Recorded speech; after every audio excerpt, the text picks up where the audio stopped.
Assalamualaikum warahmatullahi wabarakatuh. Bismillahirrahmanirrahim.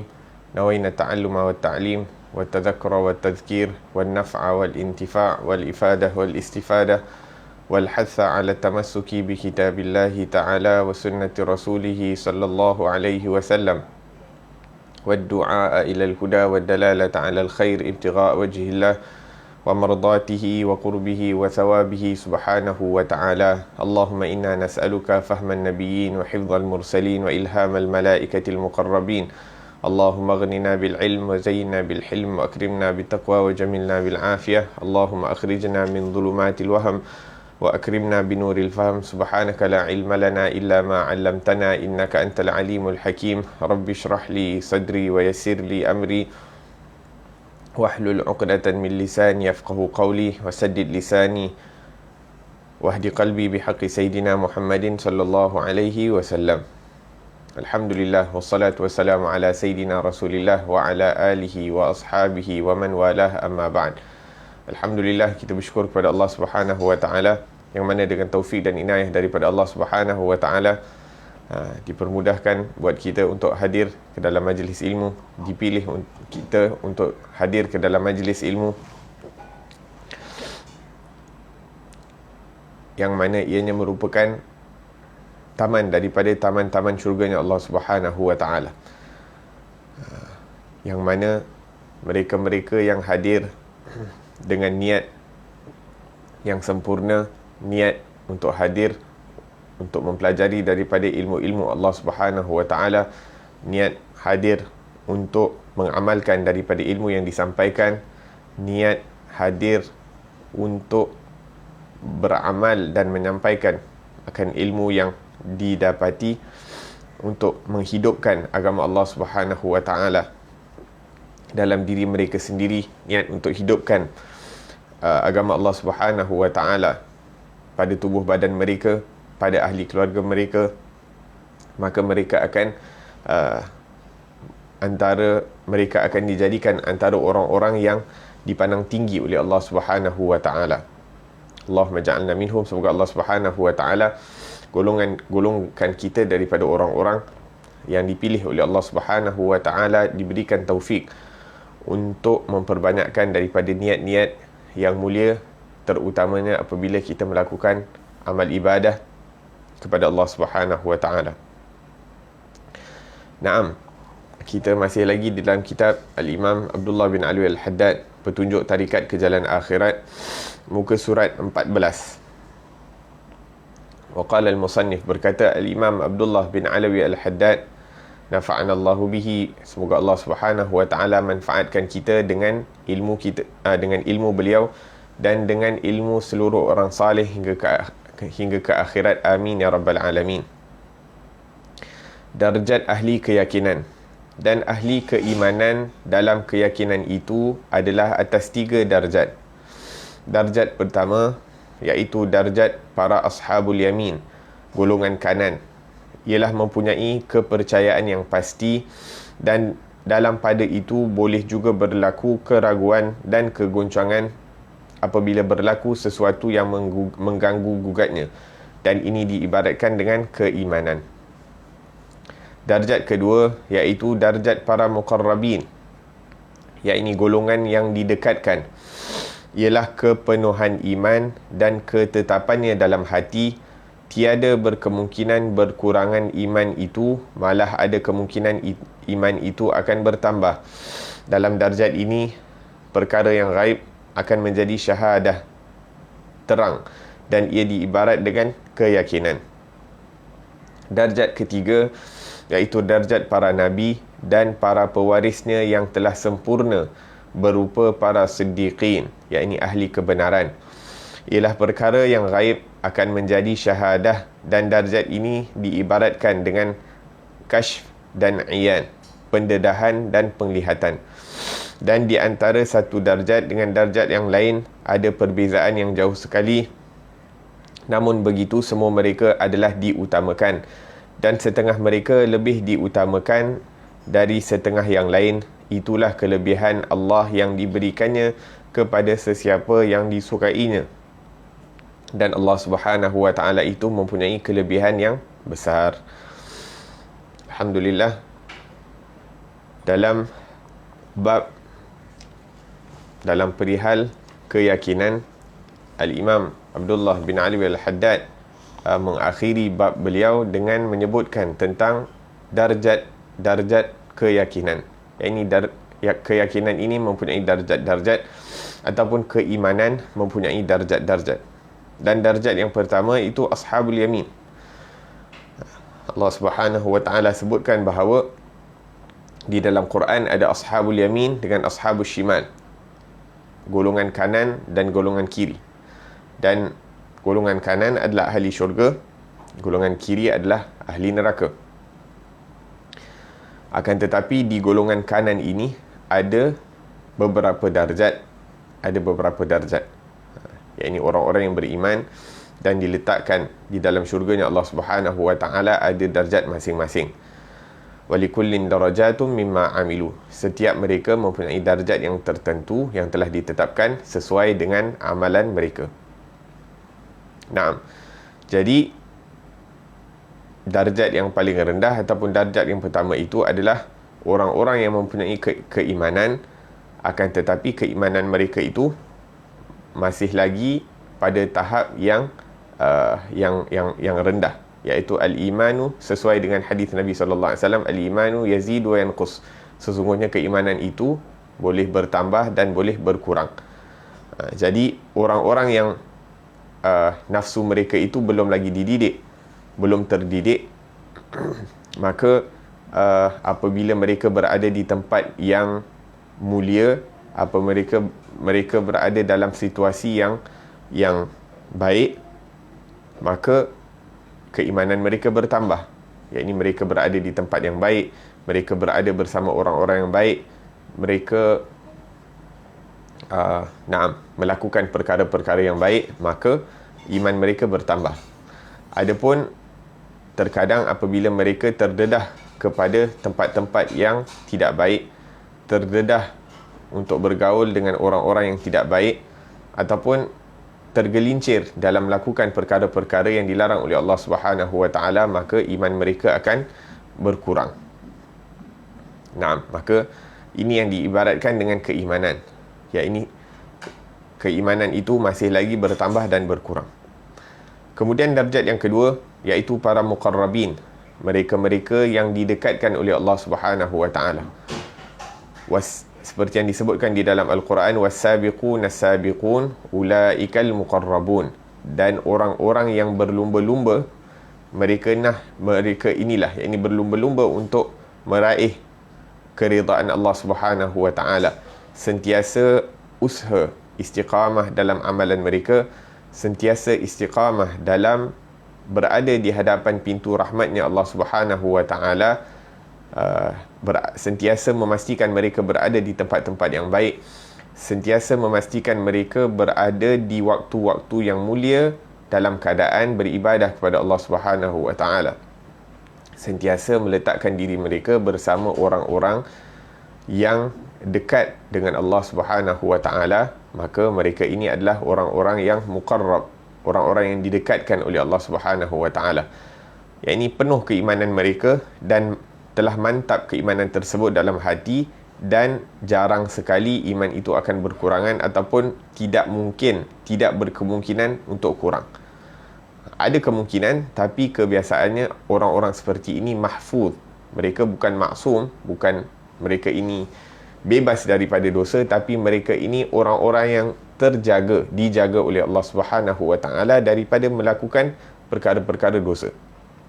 Malah ada kemungkinan iman itu sentiasa bertambah. Dalam darjat ini, perkara yang gaib akan menjadi syahadah. Dalam hal mereka ini, perkara yang tidak nampak, perkara-perkara akhirat yang tidak nampak, ianya seakan-akan jelas di hadapan mata mereka. Dan ia diibaratkan dengan keyakinan. Maksudnya keimanan itu apabila ianya sudah mantap, teguh dalam hati, maka ia dinamakan keyakinan. Darjat yang ketiga iaitu darjat para nabi dan para pewarisnya yang telah sempurna. Subhanallah. hatta pewaris Nabi, yang mana Nabi sallallahu alaihi wasallam menyebutkan bahawa al-anbiya al-ulama warasatul anbiya, sesungguhnya para ulama itu adalah pewaris para nabi. Wa innal anbiya lam yuwarithu dinaran wala dirhaman, dan para nabi tidak mewariskan harta, tidak mewariskan emas dan perak. Hatta apabila disebutkan tentang Nabi Sulaiman mewarisi daripada hartanya daripada Nabi Daud, wa waritha Sulaimanu Daud, Nabi Sulaiman mendapati daripada harta warisannya Nabi Daud, yang mana kita mengetahui bahawa Nabi Daud itu seorang raja. Akan tetapi yang dimaksudkan dalam mewarisi harta Nabi Daud adalah ilmu dan kenabian. Yang dimaksudkan dalam ayat tersebut adalah kenabian dan ilmunya Nabi Daud. Naam, jadi para pewaris Nabi SAW, mereka mewarisi daripada ilmunya Rasulullah sallallahu alaihi wasallam. Mereka-mereka yang menghafal daripada Al-Quran adalah seumpama mendapat kenabian, hanya sahaja kenabian itu telah berakhir dengan perutusan Nabi Muhammad sallallahu alaihi wasallam. Dan pewaris-pewaris Nabi ini mempunyai darjat masing-masing. Ada yang zalim li nafsih, ada yang hanya yang ini tidak menunaikan kesempurnaan hak tersebut, telah dipilih untuk menuntut ilmu, telah dipilih untuk menjadi pewaris Nabi, tetapi terkadang lalai daripada memenuhi daripada hak-hak tersebut. Ada di antara mereka yang ini tidak bersungguh-sungguh, akan tetapi tidak juga lalai daripada menunaikan hak-hak ilmu. Akan tetapi yang lebih tinggi daripada faminhum zalimun li nafsihi wa minhum muqtasidun wa minhum sabiqun bil khairati bi idznillah. Akan tetapi ada sebahagian daripada mereka itu yang bersungguh-sungguh dalam menunaikan hak ilmu, bersungguh-sungguh dalam mencari ilmu, bersungguh-sungguh dalam menyampaikan ilmu yang telah mereka dapati daripada Rasulullah sallallahu alaihi wasallam melalui rantaian ilmu yang tidak terputus sehingga baginda sallallahu alaihi wasallam. Maka mereka ini adalah orang-orang yang sempurna warisan mereka itu daripada Rasulullah sallallahu alaihi wasallam. La ilaha illallah. Maka orang-orang ini digelar sebagai as-siddiqin, yakni martabat yang tinggi, sehingga dikatakan bahawa martabat siddiqin ini adalah martabat bawah daripada martabat kenabian, dan orang yang paling tinggi darjatnya dalam as-siddiqin adalah Sayyidina Abu Bakar as-Siddiq radhiyallahu anhu, yang mana gelaran tersebut diberikan kepada beliau daripada Rasulullah sallallahu alaihi wasallam sendiri. Ya, ini kalau dekat dunia ni kita bangga apabila kita dapat syahadah, kita dapat testimoni, kita dapat pengiktirafan daripada universiti, ataupun pengiktirafan daripada orang alim yang diiktiraf, yang diakui keilmuannya. Maka betapa bangganya, betapa hebatnya Sayyidina Abu Bakar As-Siddiq radhiyallahu anhu mendapat pengiktirafan daripada Rasulullah sallallahu alaihi wasallam. La ilaha illallah. Bahkan beliau merupakan sahabat Nabi yang ulung, ataupun seorang sahaja yang disebutkan oleh Allah Subhanahu wa taala di dalam Quran secara khusus.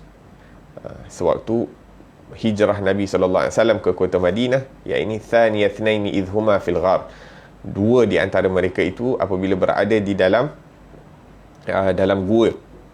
Naam. La ilaha illallah. Naam. Maka para pewaris Nabi yang telah sempurna, iaitu daripada orang-orang siddiqin. Allahumma alhiqna bihim. Semoga Allah Subhanahu wa taala golongkan kita daripada golongan mereka.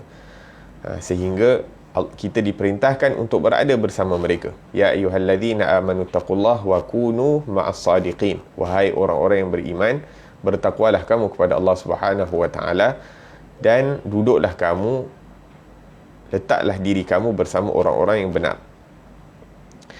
Nah, mereka juga, ataupun lebih utama buat mereka, perkara yang gaib menjadi syahadah, dan darjat ini diibaratkan dengan kashful iyan. Allah Subhanahu wa taala mendedahkan kepada mereka perkara-perkara ghaib, alam-alam ghaib, sehingga banyak daripada hikmah-hikmah kewujudan, hikmah-hikmah Allah menciptakan alam ini diperlihatkan kepada mereka. Keindahan ini dipersembahkan di hadapan mereka, sehingga yakni mereka tidak lihat selain daripada Allah Subhanahu wa taala. Yakni setiap apa yang mereka lihat itu, mereka lihat keagungan, keesaan, kehebatan Allah Subhanahu wa taala. Dan di antara satu darjat dengan darjat yang lain ada perbezaan yang jauh sekali. La ilaha illallah. Namun begitu semua mereka adalah diutamakan, dan setengah mereka lebih diutamakan dari setengah yang lain. Walaqad faddalna ba'dhan nabiyyina ala ba'dhin.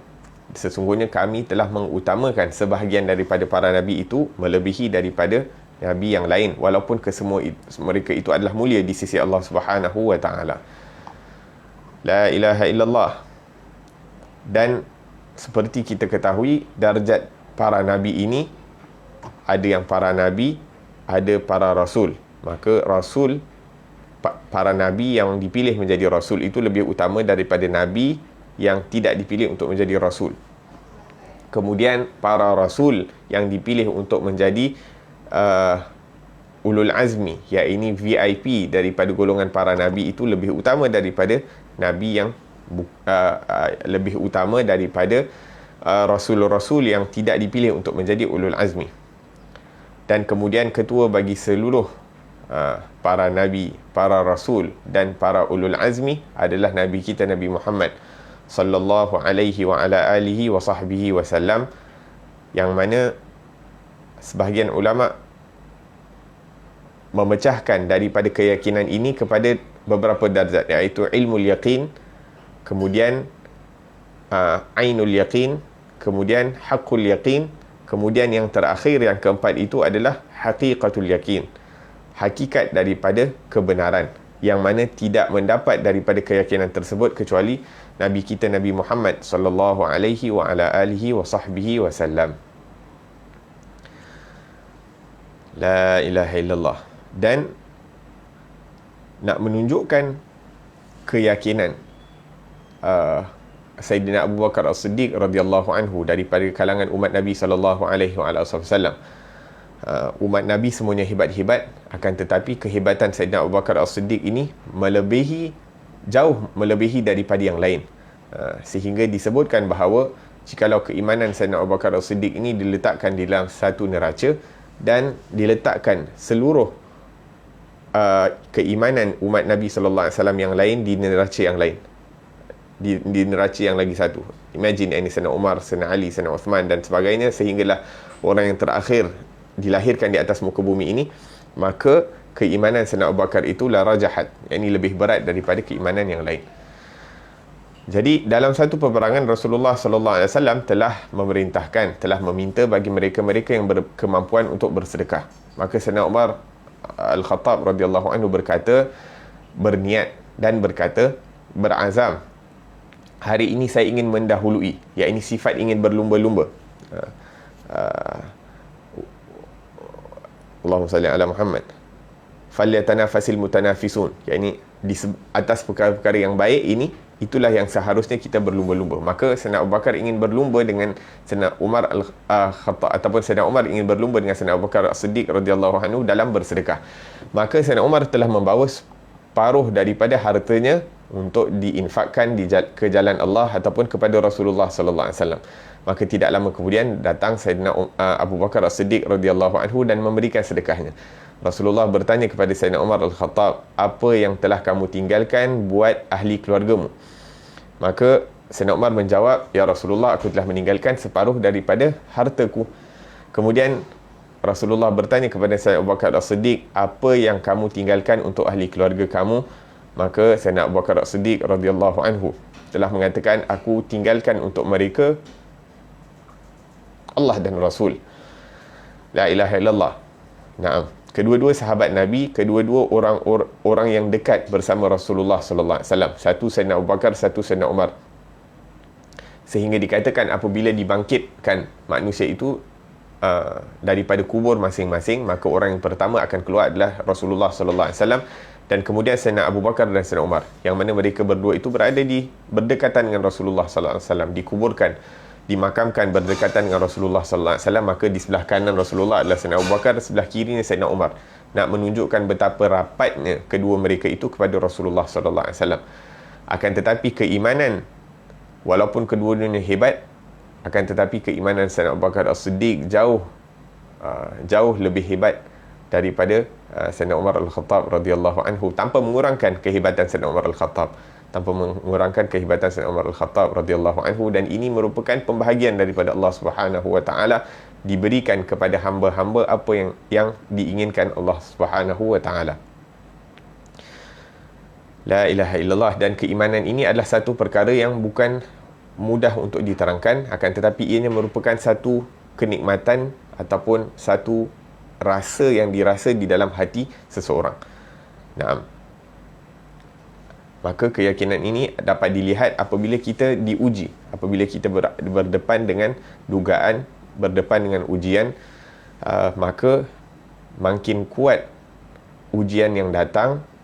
Dan jikalau keyakinan kita, keimanan kita itu teguh seperti gunung, tidak bergerak walaupun datangnya angin, walaupun datangnya ribut, walaupun datangnya petir dan sebagainya, maka itu merupakan satu tanda-tanda bahawa Allah Subhanahu wa taala suka kepada orang tersebut.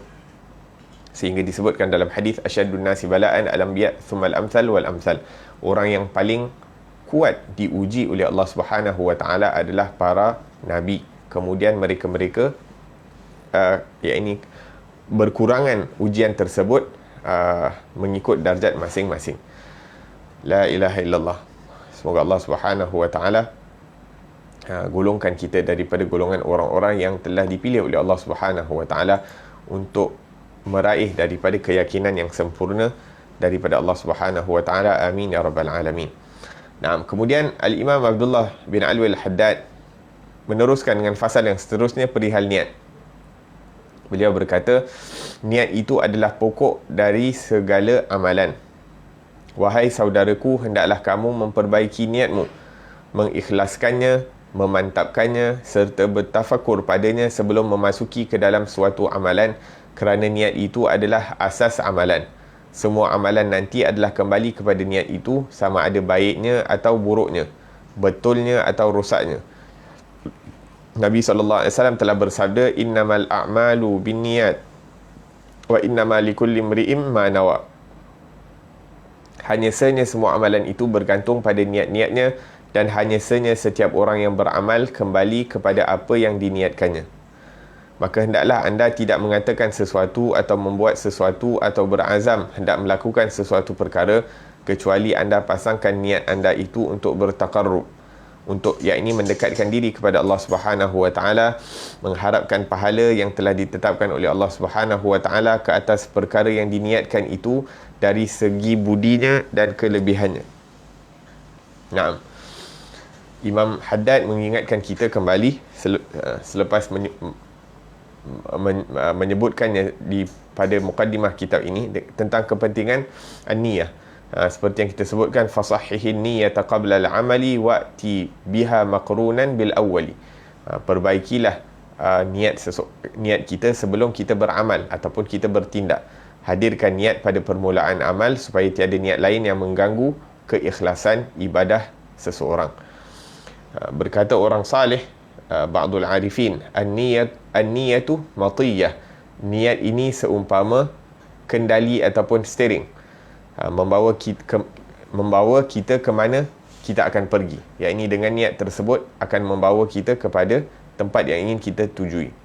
Niat akan menjadi nilai yang akan diperiksa oleh Allah Subhanahu wa taala. Yang ini Allah tengok niat daripada sesuatu amalan. Adakah dengan amalan tersebut kita niat baik ataupun buruk?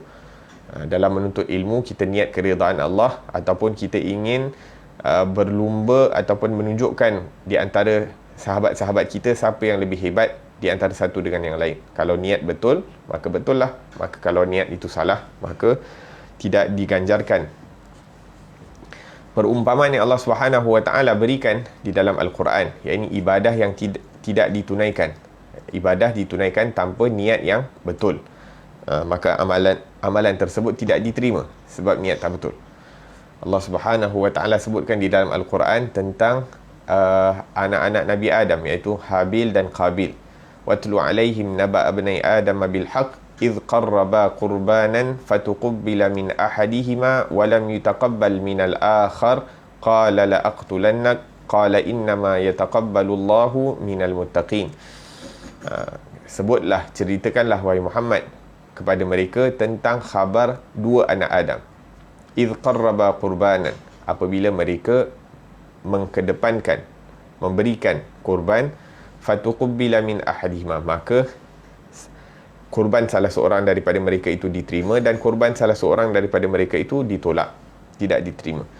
Qala la aqtulannak, maka yang ditolak kurbannya itu mengatakan kepada orang yang diterima kurbannya, la aqtulannak, aku akan membunuh kamu. Kemudian yang ingin dibunuh itu, Habil, mengatakan kepada saudaranya yang ingin membunuhnya, Qabil, innama yataqabbalullahu minal muttaqin. Dia kata, jangan kamu cemburu, kerana Allah hanya terima bagi orang-orang yang bertakwa. Maksudnya kalau kamu memberikan yang terbaik, maka akan diterima. Maksudnya jangan kita marah orang lain kenapa kita punya amalan diterima, orang lain tak terima. Kita cek diri kita, adakah niat kita betul, adakah apa yang kita lakukan itu betul, adakah apa yang kita kedepankan itu yang disukai oleh Allah Subhanahu wa taala, kerana yang akhirnya yang diterima amalan mereka adalah orang-orang yang bertakwa, orang-orang yang takutkan Allah Subhanahu wa taala. Bila niat tak betul, maka tiada nilai pada ibadah itu. Naam, waliyazbillah. Jadi bila kita melakukan sesuatu ibadah itu, kita rasa takut adakah amal ibadah kita itu diterima ataupun tidak diterima. La ilaha illallah. Bahkan terkadang kerana niat yang betul, walaupun ibadah itu tidak dilakukan, akan tetapi masih lagi mendapat ganjaran disebabkan niat yang bersungguh-sungguh, niatnya yang sungguh-sungguh ataupun keazamannya yang mantap. La ilaha illallah. Diceritakan bahawa ada satu orang, dia tengok orang lain sedekah, jadi dia kata, kalau aku ada duit macam orang tersebut, aku pun ingin bersedekah seperti mana dia bersedekah. Naam. Jadi dia pun dapat pahala orang tersebut, walaupun pada hakikatnya dia tak ada, dia tak ada duit tersebut, akan tetapi kerana niatnya, dia ingin, yakni kalau aku ada duit, aku akan bersedekah. Tapi ini bukan niat yang main-main lah. Bila dah ada duit, tak sedekah. La ilaha illallah. Naam. Dan Nabi SAW cerita dalam hadis tentang amalan seseorang itu yang menyebabkan dia disebabkan niatnya itu dia mendapat dosa, walaupun dia tidak melakukan amalan tersebut, tapi kerana niat dia, maka dia kerana niat dia. Nabi SAW sebut dalam hadis, idzal taqal musliman bisayfayhima falqatilu wal maqtulu finnar. Apabila dua orang Islam bertemu di antara satu dengan yang lain bersama pedang mereka masing-masing, yakni dua-dua pakai pedang masing-masing, pegang pedang masing-masing, ingin berbunuhan antara satu dengan yang lain, maka Nabi kata apa? Fal qatil wal maqtul, yang membunuh dan yang dibunuh berada di dalam nerakanya Allah Subhanahu wa taala. Maka sahabat bertanya, hadzal qatil fama balul maqtul? Ya Rasulullah, kami faham orang yang membunuh itu masuk neraka, tapi bagaimana pula orang yang dibunuh itu boleh masuk neraka? Maka Nabi SAW bersabda, innahu kana harisan ala qatli sahibihi, sesungguhnya dia bercita-cita, berazam untuk membunuh rakannya ataupun sahabatnya, walaupun dia terbunuh terlebih dahulu, tapi kalau diberikan peluang, dia pun akan bunuh kawan dia. Cuma kawan dia untung dapat bunuh dia. Tapi kalau dia diberikan peluang, maka dia juga akan membunuh. La ilaha illallah. Maka disebabkan seperti mana yang ditunjukkan dalam hadis dan ayat tersebut, maka niat ini merupakan satu perkara yang penting. Yakni bukan hanya amalan itu dilakukan, yakni bukan hanya solat asal boleh, asalkan lepas daripada tanggungjawab, yakni mungkin tanggungjawab itu terlepas, tapi sama ada diterima Allah Subhanahu wa taala atau tidak, itu lagi satu hal. Dan begitu juga dengan apabila niat untuk melakukan perkara keburukan, begitu juga terkadang tak lakukan keburukan, tapi kerana niat tersebut kita juga diazab oleh Allah Subhanahu wa taala. Oleh yang demikian, perlulah kita untuk perbaiki niat kita, terutamanya daripada amalan-amalan yang baik, dalam solat kita, dalam puasa kita, dalam zakat kita, dalam sedekah kita, dalam amalan harian kita, dalam kita menuntut ilmu dan sebagainya. Kita cek niat kita dan kita perbaiki dan perhalusi setiap amal ibadah ataupun setiap niat yang kita niatkan dalam amal ibadah kita. Naam. Kemudian Imam Haddad meneruskan dengan mengatakan bahawa, dan ketahuilah pula bahawa tiada terjadi taqarrub kepada Allah Subhanahu wa taala itu melainkan dengan apa yang telah disyariatkan Allah di atas lisan Rasulnya sallallahu alaihi wasallam yang berupa fardu-fardu dan sunat-sunat. Ada kalanya niat yang baik itu memberikan kesan kepada perkara yang mubah, bukan wajib. Maka dengan itu dia juga boleh menjadi hal yang mendekatkan diri kepada Allah Subhanahu wa taala, iaitu taqarrub dari segi hukum. Setiap yang ditempuh dari amalan itu hukumnya dipandang kepada niatnya. Umpama seorang yang meniatkan makan minumnya kerana tujuan takwa, iaitu dia meniatkan itu kerana hendak membuat ketaatan kepada Allah Subhanahu wa taala misalnya, atau dia mendatangi isterinya dengan niat hendak mendapatkan anak yang saleh yang akan menyembah Allah Subhanahu wa taala. Bila berniat, amalkanlah segera. Disyaratkan atas niat yang benar atau baik itu, hendaklah dia mengamalkan apa yang diniatkannya. Barang siapa yang menuntut ilmu pengetahuan misalnya, dan dia mendakwa bahawa niatnya untuk mendapat ilmu itu ialah kerana dia hendak mengamalkan dan mengajarkan kepada orang lain, maka jika dia tidak mengamalkannya sesudah itu, padahal sudah terluang, iaitu telah mendapat peluang untuk dia melakukannya, nescaya niatnya itu tidak benar. Misal yang lain, seorang yang mencari dunia dan dia mendakwa bahawa dia mencari dunia itu kerana mencukupkan dirinya supaya dia tiada menadah tangan kepada orang. Kemudian selebihnya dia akan bersedekah kepada orang-orang yang dalam keperluan serta memperhubungi, iaitu mengeratkan kaum kerabat.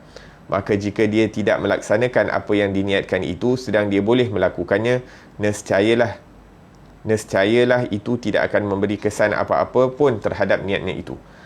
Dan niat itu pula tiada akan memberi kesan apa pun kepada maksiat, sama seperti membersihkan diri itu tiada memberi kesan kepada najis ainiyah. Barang siapa yang menyertai manusia pada mengumpat seorang Muslim lalu dia mendakwa bahawa maksudnya itu tiada lain dari menghiburkan hati saudaranya sahaja, maka dia dikira sama salah seorang yang mengumpat juga. Dan barang siapa yang mendiamkan diri dari menyuruh berbuat baik dan mencegah berbuat mungkar, lalu dia mendakwa bahawa maksudnya itu tiada lain dari menjaga hati supaya tidak mengecilkan hati orang yang membuat mungkar itu, maka samalah dia berkongsi dalam dosa tersebut. La ilaha illallah. Naam. Di sini Al-Imam Abdullah bin Ali Al-Haddad menceritakan kepada kita tentang fungsi niat. Apakah fungsi niat? Fungsi niat yang pertama adalah untuk membezakan apa yang telah disyariatkan oleh Allah Subhanahu wa taala ke atas Nabi Muhammad sallallahu alaihi wasallam. Ini niat itu membezakan perkara-perkara yang fardu dan perkara-perkara yang sunat. Sebagai contoh, kadang kita mandi kerana ianya wajib. Terkadang maka niat mandi wajib itu ada niat dia. Terkadang kita mandi sunat Jumaat, mandi sunat Aidilfitri dan sebagainya. Itu perkara sunat. Terkadang kita mandi tanpa niat, maka itu adalah satu perkara adat, satu perkara yang ini kita lakukan setiap hari ataupun bila-bila kita ingin menyegarkan tubuh badan. Nah, jadi yang pertama itu niat membezakan antara amalan ibadah, yang ada yang fardu, ada yang sunat. Ada juga terkadang niat ini akan menukarkan perkara-perkara yang ada, perkara-perkara yang ianya bukan wajib, bukan diperintahkan oleh Allah, yang satu perkara yang mubah, perkara yang harus. Akan tetapi apabila kita sertakan bersama perkara yang mubah itu akan niat yang baik, maka ia akan merubah perkara tersebut menjadi ibadah. Contohnya apa? Contohnya macam mandi tadi. Kita sebutkan bahawa terkadang mandi itu wajib, terkadang mandi itu sunat, dan terkadang mandi itu ini sebagai satu rutin harian. Akan tetapi rutin harian itu kalau kita iringi dia dengan niat-niat yang baik. Sebagai contoh, menyegarkan tubuh badan kita agar supaya kita tidak memudaratkan orang lain yang berdekatan dengan kita, ataupun kita ingin berjumpa dengan orang, terutamanya orang Islam, dengan keadaan yang sempurna, yakni dengan keadaan yang yang bersih dan wangi dan sebagainya, maka kita akan dapat pahala daripada mandian tersebut. Kita niat mandi agar supaya kita cergas dalam melakukan ibadah harian, ataupun kita melakukan salat dan sebagainya, itu pun dikira sebagai ibadah. Wahakadha, yakni apabila kita niatkan niat-niat yang baik sewaktu melakukan amal ibadah ataupun melakukan perkara-perkara yang mubah, maka kita akan diganjarkan oleh Allah Subhanahu wa taala. Afwan.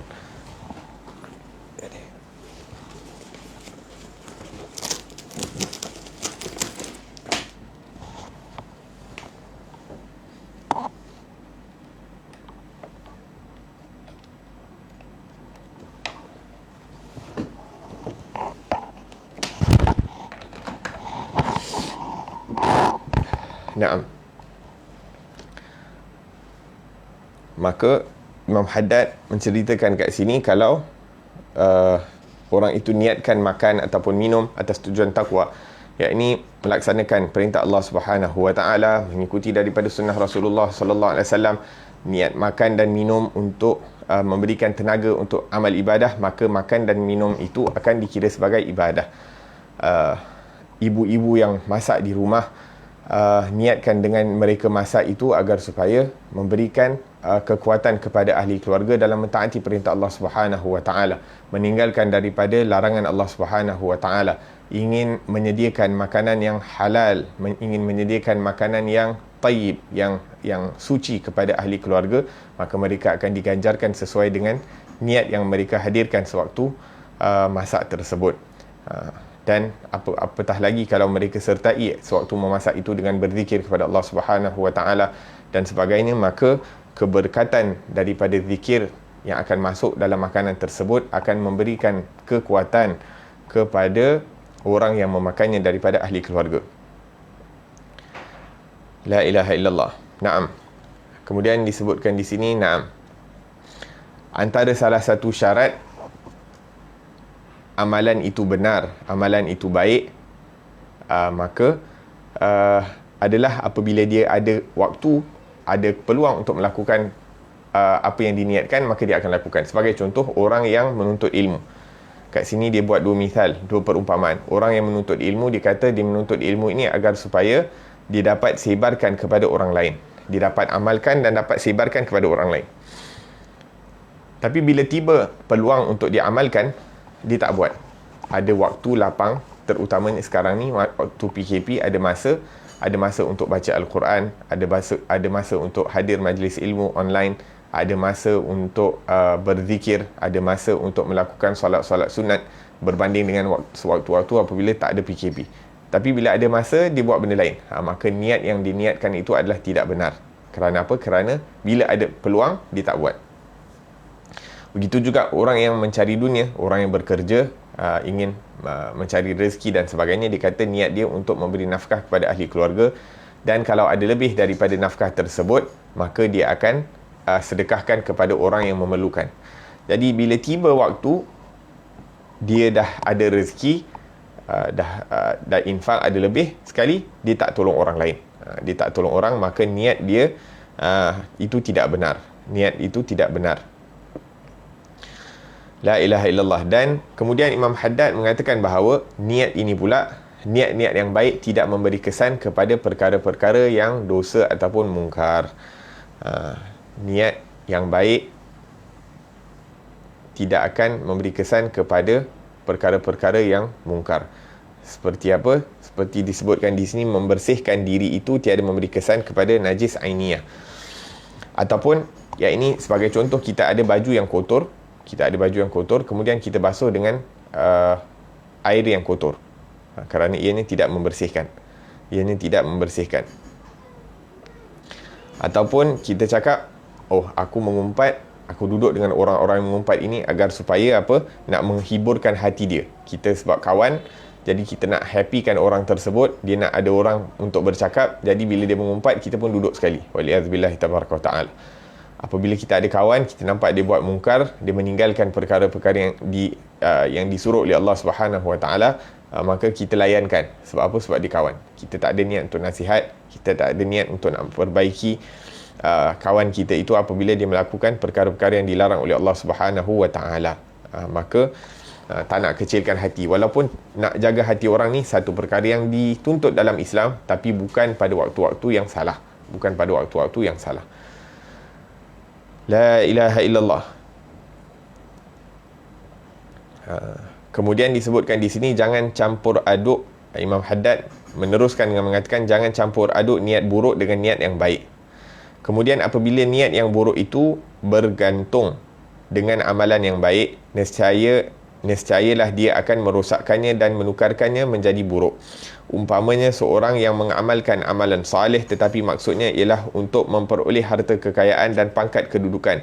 Sebab itu, berusahalah wahai saudaraku untuk menjadikan niatmu dalam segala amal ketaatanmu itu tertumpu hanya kepada menginginkan keridaan Allah Subhanahu wa ta'ala semata-mata. Kemudian jadikan niatmu dalam menjalankan segala amalan yang mubah itu semata-mata kerana bertujuan untuk membuat ketaatan kepada Allah Subhanahu wa ta'ala sahaja. La ilaha illallah. Perkara yang penting. Yang pertama, Imam Haddad ingatkan kita, dalam apa jua perkara baik yang kita lakukan, niatkan hanya untuk mendapatkan keridaan Allah Subhanahu wa ta'ala dan juga untuk menggembirakan hati Rasulullah sallallahu alaihi wasallam. Tak ada lain. Dua perkara. Yang ini satu untuk mendapatkan keridaan Allah, yang kedua untuk menggembirakan hati Rasulullah sallallahu alaihi wasallam. Jangan kita nakkan benda lain. Dan kalaupun kita dapat benda lain dengan melakukan ibadah, jangan kita tumpukan perhatian, jangan kita berikan perhatian kepada perkara tersebut.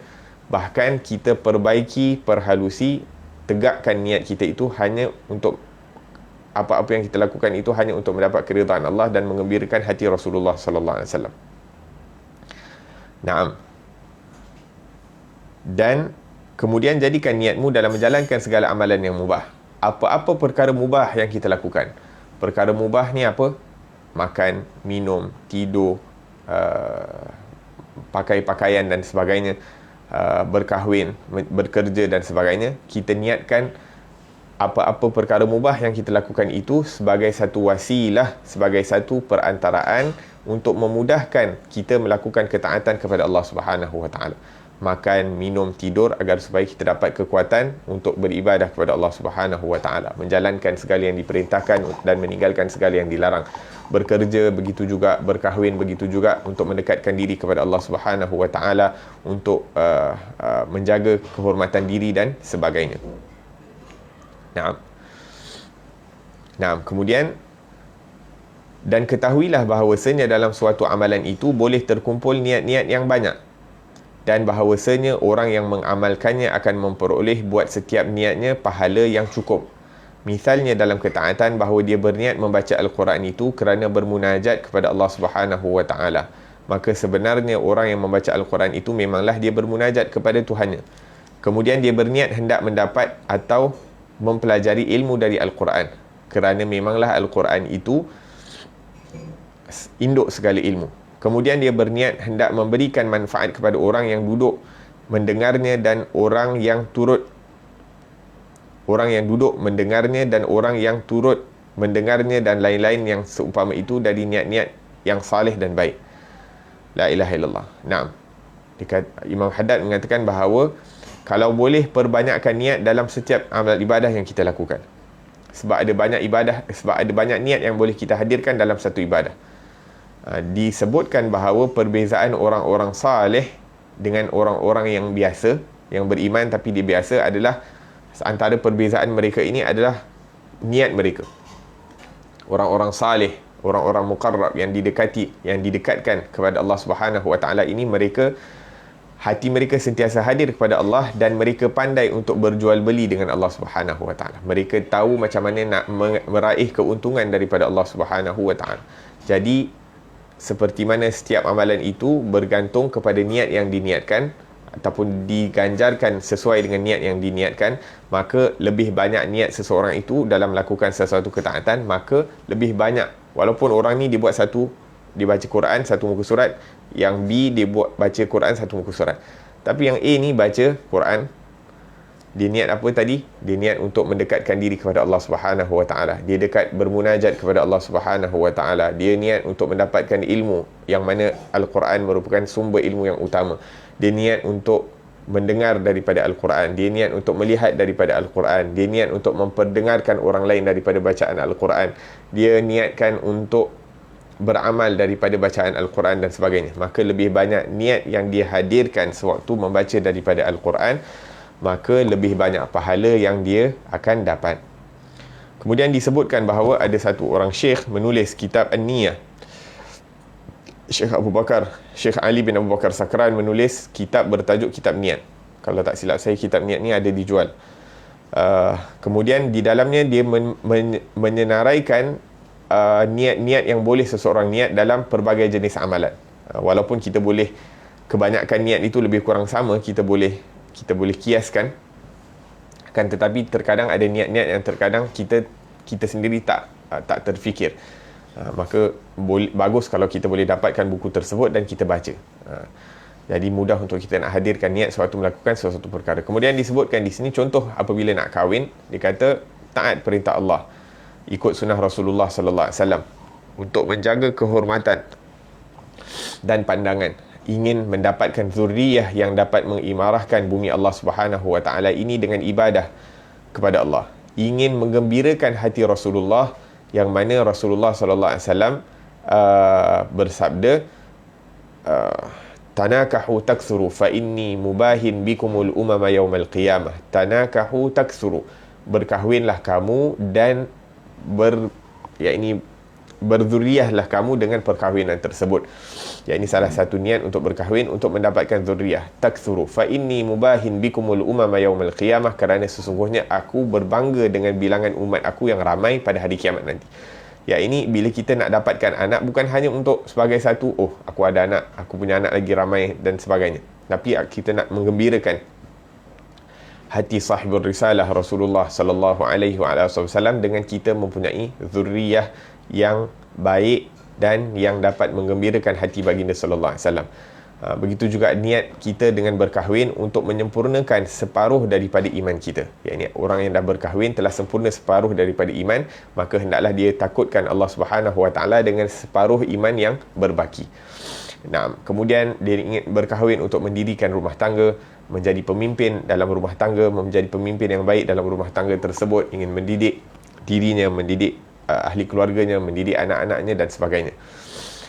Maka ini merupakan antara niat-niat yang boleh kita niatkan dalam melakukan ketaatan ataupun dalam setiap ibadah yang kita lakukan. Dan misalnya daripada yang mubah, anda meniatkan makan dan minum kerana menurut perintah Tuhanmu yang tersebut dalam firman Allah Ta'ala, ya ayyuhalladzina amanu kulu min tayyibati ma razaqnakum. Wahai orang-orang yang beriman, makanlah yang baik-baik dari rezeki yang kami berikan kepada kamu. Makan itu merupakan perintah daripada Allah Subhanahu Wa Taala. Dalam ayat lain, kulu washrabu wala tusrifu. Makan dan minumlah kamu dan janganlah kamu membazir. Anda juga boleh meniatkan dengan makan itu untuk bertakwa, membuat ketaatan kepada Allah, di samping tersebabnya ucapan syukur dari mulutmu terhadap Tuhanmu, kerana dia telah berkata dalam firman-Nya, kulu min rizqi rabbikum washkuru lahu. Makanlah dari rezeki Tuhanmu dan bersyukurlah kepadanya. Maka kiaskan dua misal tersebut di atas tadi, selainnya daripada bermacam-macam ketaatan dan perkara-perkara yang mubah, tetapi jangan lupa memperbanyakkan niat-niat yang baik sekadar yang terdaya olehmu. Ini selagi mana kita boleh fikirkan niat-niat yang baik dalam sesuatu amalan, maka kita hadirkan bersama amal ibadah kita. La ilaha illallah. Disebutkan bahawa Sayyidina Ali bin Abi Talib radhiyallahu anhu, beliau suka minum air sejuk. Sayyidina Ali bin Abi Talib dia suka minum air sejuk, dan air sejuk ni dianggap sebagai satu perkara yang luxury. Ini di zaman dahulu minum air sejuk ni dianggap sebagai satu perkara luxury.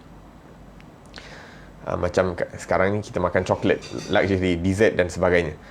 Maka la ilaha illallah. Maka Sayyidina Ali bin Abi Talib ditanya, wahai Amirul Mukminin, kenapa kamu suka minum air sejuk? Ini kerana ianya dianggap sebagai, ini bukan perkara yang zuhud.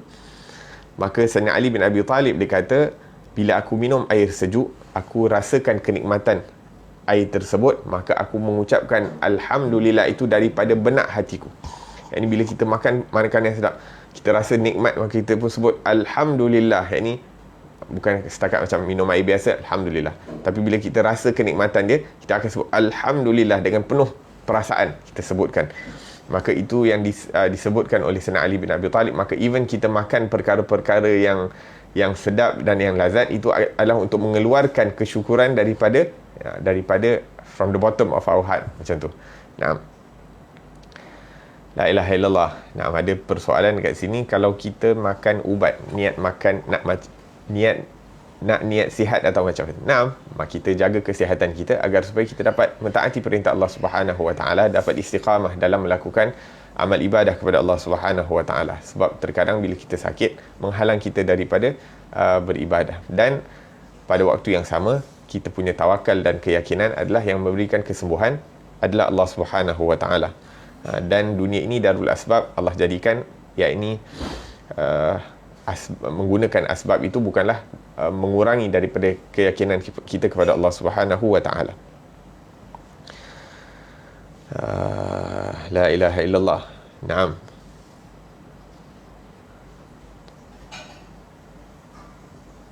Kemudian Imam Haddad meneruskan dengan mengatakan bahawa di mana patut ditujukan niat. Kemudian niat itu dituju dan dimaksudkan salah satu daripada makna ini. Pertama, bahawa niat itu adalah ibarat kemahuanmu yang membuatmu berazam, beramal dan berkata, dan pada kebanyakan halnya niat serupa ini adalah lebih baik daripada amal itu sendiri jika niatnya baik, dan lebih buruk dari amal itu sendiri jika niatnya buruk, sesuai dengan sabda Nabi SAW yang berikut, niatul mu'min khairum min amalih. Niat orang mukmin itu lebih baik daripada amalnya. Cuba anda lihat apa kata sabda ini, yakni dia mengkhususkan orang mukmin dalam ungkapannya. Kedua, bahawa niat itu adalah ibarat maksudmu hendak membuat sesuatu dan keazamanmu hendak melakukan sesuatu, dan niat serupa ini selalunya lebih baik daripada amal. Akan tetapi setiap manusia yang berazam itu tidak sepi dari melakukan salah satu dari tiga macam hal yang berikut ini. Keadaan pertama, dia berazam dahulu lalu dia mengamalkan apa yang diazamkan itu. Keadaan kedua, dia berazam tetapi dia tidak mengamalkannya sedang dia berkuasa untuk mengamalkan. Dalam hukum hal ini dan yang sebelumnya sudah pun dijelaskan oleh sabda Rasulullah sallallahu alaihi wasallam yang diriwayatkan oleh Sayyidina Abdullah bin Abbas radhiyallahu anhu daripada Rasulullah sallallahu alaihi wasallam, sabdanya, sesungguhnya Allah Subhanahu wa taala telah mencatat hasanah kebajikan dan sayyi'ah keburukan. Maka barang siapa yang berazam hendak membuat hasanah tetapi tidak dibuatnya, nescaya akan dituliskan Allah baginya satu hasanah yang cukup. Dan jika dia berazam hendak membuat hasanah lalu diamalkannya, akan dituliskan Allah baginya 10 hasanah dan mungkin berganda sampai 700 kali ganda. Bahkan akan berganda kepada lebih banyak lagi. Kemudian jika dia berazam hendak membuat sayyi'ah lalu tidak jadi dibuatnya, akan ditulis Allah baginya satu hasanah yang cukup. Dan jika dia berazam hendak membuat sayyi'ah lalu dibuatnya, akan ditulis Allah baginya satu sayyi'ah sahaja. Keadaan ketiga, dia berazam hendak melakukan sesuatu yang tidak dapat dilakukannya, lalu dia berkata pada dirinya, kalaulah aku boleh buat, aku akan lakukannya. Maka baginya pahala niat apa yang mahu diamalkannya itu jika perkaranya baik. Begitu juga baginya dosa niatnya itu jika perkaranya jahat atau buruk. Dalilnya ialah sabda Rasulullah sallallahu alaihi wasallam, manusia itu terbahagi kepada 4 kategori. Seorang lelaki yang diberikan Allah ilmu dan harta kekayaan, lalu dia perbuat terhadap hartanya dengan ilmunya. Maka ada orang lain yang mengatakan, jika aku diberi Allah ilmu dan harta sama dengan apa yang diberikan kepadanya, nescaya aku akan berbuat sama dengan apa yang dibuatnya itu. Kedua-dua orang ini dalam ganjaran pahalanya sama belaka. Seorang lelaki yang lain diberi Allah harta kekayaan tetapi tidak pula diberikannya ilmu, lalu dia mempersalah belanjakan hartanya lantaran kejahilannya itu. Maka ada seorang lain yang mengatakan, jika aku diberi Allah sama harta dengan apa yang diberikan kepadanya, nescaya aku akan berbuat sama dengan apa yang dibuatnya. Kedua-dua orang ini dalam balasan dosanya sama belaka. La ilaha illallah.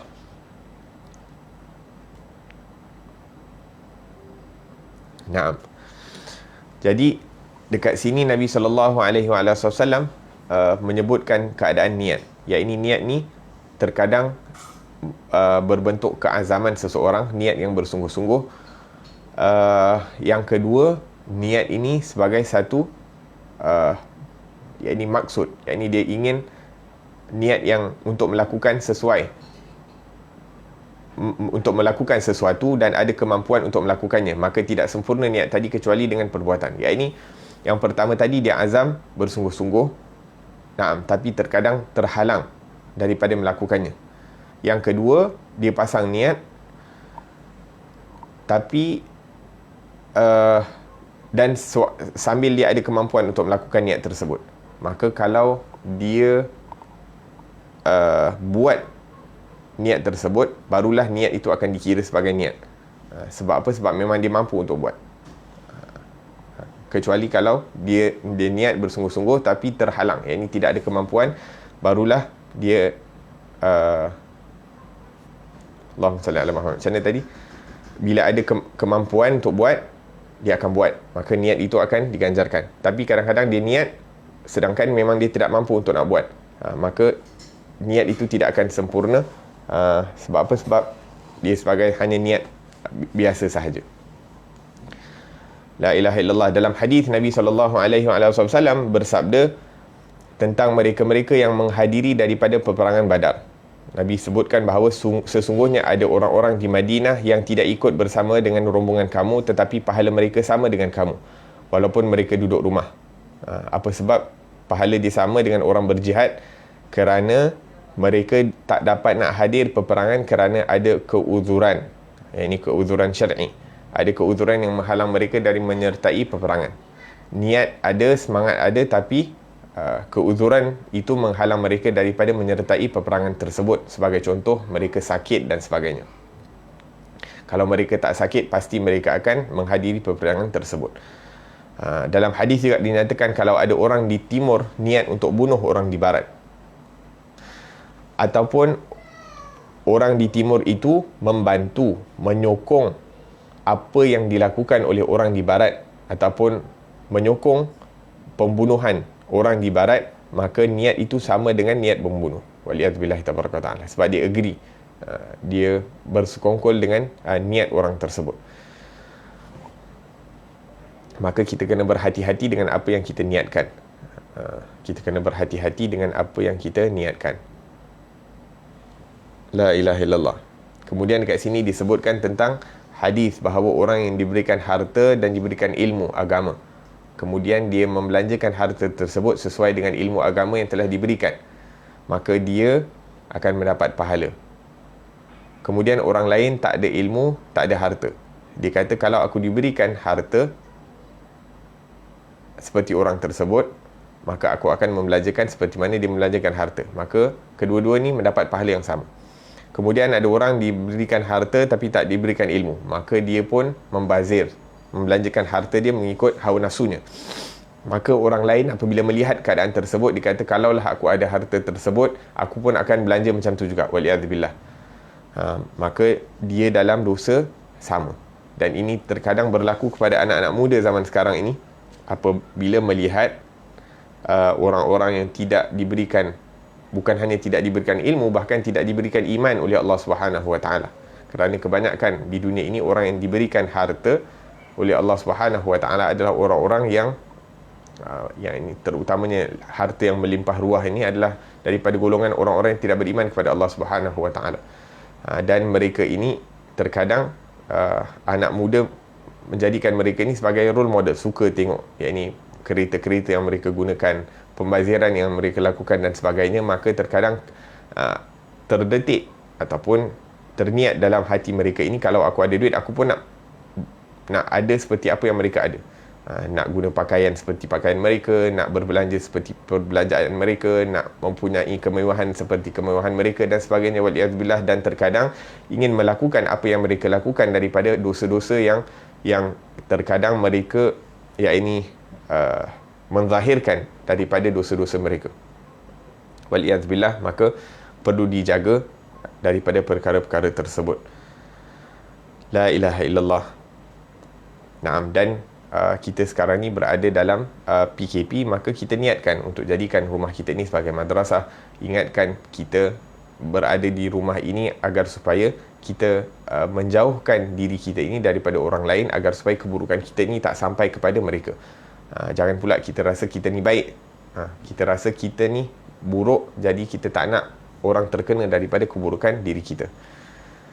La ilaha illallah. Dan kita niatkan agar supaya kita dibersihkan hati kita ini, kita dibersihkan, diperbaiki akhlak kita ini sebanyak yang mungkin sewaktu kita dapat beruzlah, iaitu kita tidak perlu untuk berjumpa dengan orang melainkan dengan keperluan yang mendesak.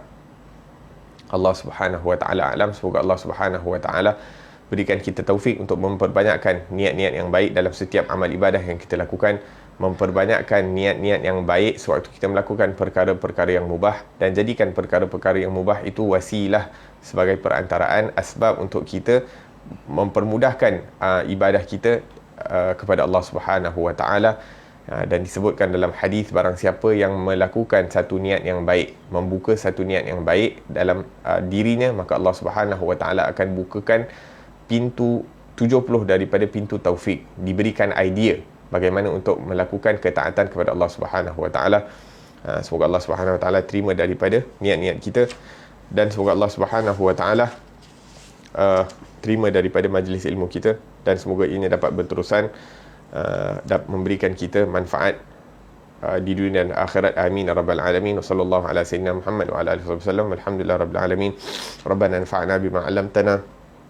Rabbi 'allimna alladhi yanfa'una. Rabbi faqihna wa faqih ahlana wa qarabati lana fi dinina ma ahli al-qutri untha wa dhakar. Rabbi wafiqna wa wafiqhum lima ترتضي قولا وفعلا كرما وارزق الكل حلالا دائما وأخل أتقياء علما نحظى بالخير ونكفى كل شر ربنا واصلح لنا كل شؤون وأقر بالرضا منك العيون واقض عنا ربنا كل الديون قبل أن تأتينا رسل المنون واغفر واستر أنت أكرم من ستر.